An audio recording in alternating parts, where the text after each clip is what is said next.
কম্পিউটারের মূল স্ক্রিন থেকে আমরা একটি মাইক্রোসফট এক্সেল ওপেন করে নিচ্ছি। শিট খুলে নিয়েছি। আপনারা দেখতে পাচ্ছেন এখানে অনেকগুলো ডেটা দেওয়া আছে। ধরুন আপনি কোনো ডেটা এন্ট্রি কাজ করছেন বা কোনো একটা ফাইল পেয়েছেন।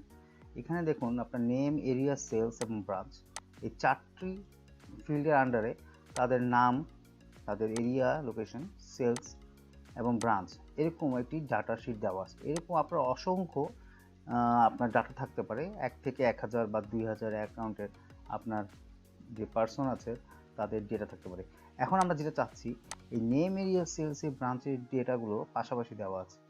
এরকম একটি শিটে আপনি খুব সহজে এখানে নেম, এরিয়া, সেলস এবং ব্রাঞ্চ এই সকল ডাটাগুলো একটি টেবিল আকারে চলে আসতে পারে, সেটা আজকে আমি দেখিয়ে দিব। ফর এক্সাম্পল আমি আপনাকে দেখাচ্ছি। দেখুন আমি যদি এখানে নেম, তারপরে ধরুন এখানে এরিয়া, তারপরে আছে সেলস এবং লাস্টে হলো ব্রাঞ্চ, এই যে টেবিলটি আছে আমি চাচ্ছি এখানে সকল নেমের লিস্টটি চলে আসবে অটো, এবং এরিয়া, সেলস এবং ব্রাঞ্চ সকল কিছু তার সিরিয়াল অনুযায়ী যার যার ফিল্ডে চলে আসবে। তো এটা আমরা খুব সহজে এটা করে ফেলতে পারি এক্সেলের একটি ফর্মুলার মাধ্যমে। তো প্রথমে আমাদের যেটা করতে হবে, প্রথমে আমরা এখানে লিখে নিব, এখানে ধরুন নেমে আমরা কি যাচ্ছি সিফাত। প্রথমে যেহেতু সিফাত B1 এ আছে, সো আমি এখানে B1 লিখে নিচ্ছি। তারপর আমার ডাটা প্রয়োজন B2 এরিয়া, সো এখানে B2। তারপরে প্রয়োজন আমার সেলস, সেটা হলো B3, এই ডাটাটি আমার প্রয়োজন B3। তারপর আমরা লিখে নেব B4। এভাবে তারপরে লিখে নিচ্ছি B5, B6, B7 এবং B8। এভাবে করে টাইপ করে এখন আমাদের যেহেতু এখানে লাস্ট ডাটাটি আছে, এখানে 24টি ডাটা আছে, সো আমি এই 24টি ডাটা দেখাচ্ছি। এরপর আপনার 1000, 2000 বা অসংখ্য ডাটা থাকতে পারে। সো লাস্ট সেল কোনটি আছে দেখুন, এখানে 24 নাম্বার, দ্যাট মিনস হলো B24। সো B24 পর্যন্ত আমরা এখানে এন্ট্রি দিব। তো আমাদের কি করতে হবে, সব ম্যানুয়ালি না টাইপ করে আমরা জাস্ট এটাকে সিলেক্ট করে এই ড্র্যাগ অপশন থেকে আমরা নিচে টাপ দেব, B9, B13 and B17, B20 পর্যন্ত চলে এসেছে 24। যেহেতু আমাদের এখানে B24 এর লাস্ট ডাটা, সো আমরা এখানে B24 পর্যন্ত এন্ট্রি রাখবো।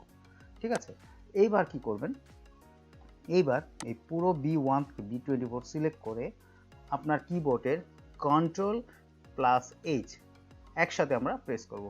প্রেস করে ফাইন্ড হোয়াটে আমরা এখানে টাইপ করব B, বড় হাতের B, এবং এখানে রিপ্লেস উইথে দিব ইকুয়ালস টু B দিয়ে আমরা রিপ্লেস অল প্রেস করব। করে এখানে যে মেসেজটা আসবে সেটা ওকে করে দেব এবং ক্লোজ করে দিচ্ছি। দেখুন কি চমৎকারভাবে প্রতিটি ডেটা তার ফিল্ড অনুযায়ী কিন্তু চলে এসেছে। দেখুন নেম সিফাত, ঢাকা, এরিয়া, সেলস এবং ব্রাঞ্চ ধানমন্ডি। দেখুন নেম সিফাত, এরিয়া ঢাকা, সেলস 500 এবং ব্রাঞ্চ ধানমন্ডি। দেখুন তার সেই ফিল্ড অনুযায়ী কিন্তু চলে এসেছে পাশাপাশি। এভাবে খুব সহজে সকল ডেটা কিন্তু তার ফিল্ডে কিন্তু স্পেসিফিক ডেটা চলে এসেছে। তো দেখুন এইভাবে আপনার খুব সহজে একটি টেবিল কিন্তু অসংখ্য ডাটা থেকে আপনি খুব সহজে আপনি কিন্তু টেবিলটি তৈরি করতে পারেন।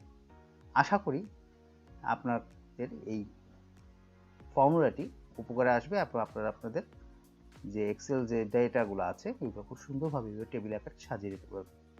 ধন্যবাদ।